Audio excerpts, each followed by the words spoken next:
নমস্কার বন্ধুরা, আমার চ্যানেলে স্বাগত জানাই। বন্ধুরা, আজকে আপনাদের জন্য একটি ভিডিও নিয়ে এসেছি। ভিডিওটিতে আমাদের সমাজে যে প্রত্যেকের প্রতি হিংসা, ঘৃণা, তা কিভাবে ভালোবাসার সহিত জয় করা যেতে পারে, সেই বিষয়ে আজকে আপনাদের জন্য একটি ভিডিও নিয়ে এসেছি।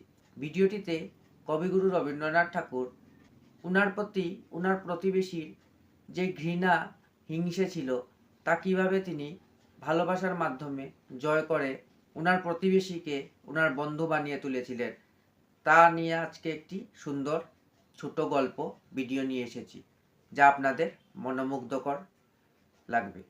তাই ভিডিওটি আপনারা স্কিপ না করে শেষ পর্যন্ত দেখবেন এবং চ্যানেলটিকে সাবস্ক্রাইব করে রাখবেন, কেননা এইরকম ভালো ভালো ভিডিও আপনারা আরও পেতে পারেন। তাই চ্যানেলটিকে সাবস্ক্রাইব করলে আমি উৎসাহিত হব এমন আরও ভালো ভালো ভিডিও তৈরি করার জন্য। যখন রবীন্দ্রনাথ ঠাকুর নোবেল পুরস্কার পেয়েছিলেন, তখন সম্পূর্ণ বিশ্ব ওনাকে প্রশংসা করলো, ওনার নাম করলো। কিন্তু ওনার এক প্রতিবেশী ওনাকে অনেক হিংসে করত।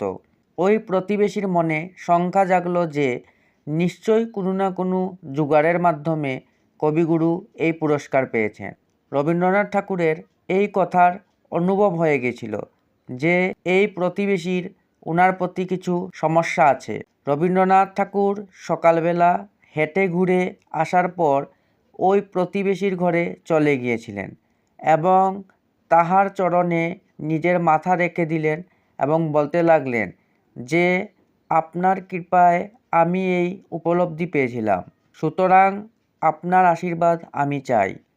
প্রতিবেশী একদম শান্ত হয়ে গেল।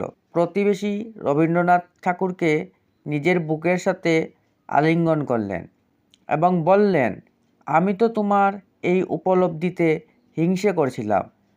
আজ আমার এই অনুভব হলো যে আপনার মতো মানুষই এই নোবেল পুরস্কার পাওয়ার অধিকারী। তাহলে বন্ধুরা, এই গল্পটি থেকে আমরা জানতে পারলাম যে কেউ যদি আমাদেরকে যতই ঘৃণা করুক না কেন, যদি আমরা ভালোবাসার সাথে তাহার সঙ্গে কথা বলি, তাহলে মানুষের মনকে জয় করা যেতে পারে।